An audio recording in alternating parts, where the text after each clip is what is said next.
मुखिया की सीख और लकड़ी का ढेर। एक समय की बात है, दूर कहीं जंगल में एक कबीला था जिसमें 100 से अधिक लोग रहा करते थे। इस कबीले का मुखिया काफी चतुर और वृद्ध था, जिसकी समझदारी की सभी कायल थे।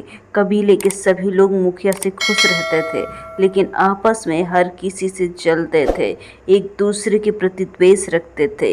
ये बात मुखिया को पता थी और वो इसी बात से चिंतित रहता था कि कबीले के लोग शिकार करने में भी एक दूसरे की सहायता नहीं करते। उन सब ने अपने अपने छोटे छोटे गुट बना लिए थे, जिसके सहारे वो शिकार करते थे और आपस में बांट लेते थे। कभी कभी तो एक ही शिकार को लेकर कबीले के गुट आपस में एक दूसरे से भिड़ जाते थे और कई बार ये भिड़ंत हिंसक भी हो जाती थी। ये सब देखकर कबीले का मुखिया और वृद्धजन काफी दुखी हो जाते थे। वो मुखिया से कहते थे कि इस समस्या का कोई ना कोई हल निकालो, नहीं तो ये आपस में ही लड़ भिड़ कर मर जाएंगे।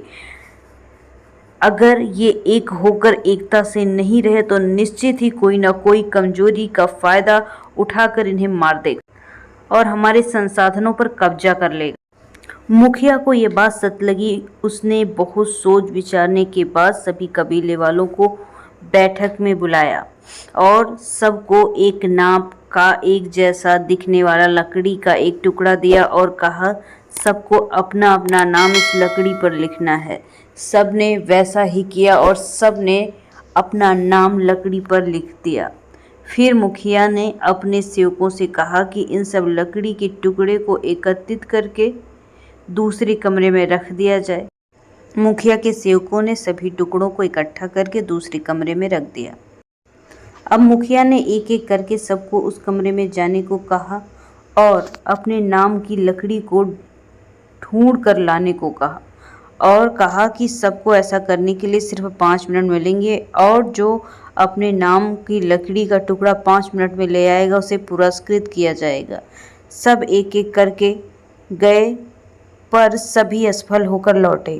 कोई भी लकड़ी के ढेर से अपने नाम का टुकड़ा नहीं ला पाया। अब मुखिया ने कहा कि एक एक करके आप सब लोग फिर से उस कमरे में जाएं और अब जिसके भी नाम की लकड़ी का टुकड़ा आपको पहले मिल जाए उसे बाहर लाकर उस व्यक्ति का नाम बोलें और वो व्यक्ति वो लकड़ी का टुकड़ा ले। ऐसा ही हुआ। कुछ ही मिनटों में वो कमरा खाली हो गया और सबको अपने अपने नाम का लकड़ी का टुकड़ा मिल गया। तब मुखिया ने उस कबीले के लोगों को समझाया कि अगर हम सभी एक दूसरे से जलने और सिर्फ अपने ही भले और हित के चाहने के बजाय दूसरी की सहायता करें और दूसरे को खुशियां देने का प्रयास करेंगे तो निश्चित ही हमें भी ढेर सारी खुशियां मिलेंगी। इसलिए एक होकर रहें, सबके साथ प्रेम का व्यवहार रखें और एक दूसरे की सहायता करने, तभी हम सब सुखी समृद्ध और संपन्न रहेंगे। एक दूसरे से जलन द्वेष और क्रोध रखकर हम सिर्फ दूसरे का ही नहीं अपितु अपना भी नुकसान करेंगे।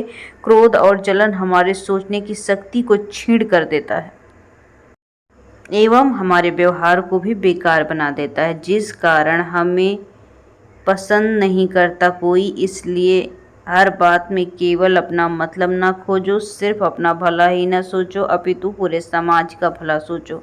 तो प्यारे दोस्तों, ये कहानी कैसी लगी कमेंट सेक्शन में ज़रूर बताइएगा और हमारे चैनल को तुरंत सब्सक्राइब कर लीजिए। Thanks for watching. फिर मिलेंगे नए वीडियो के साथ।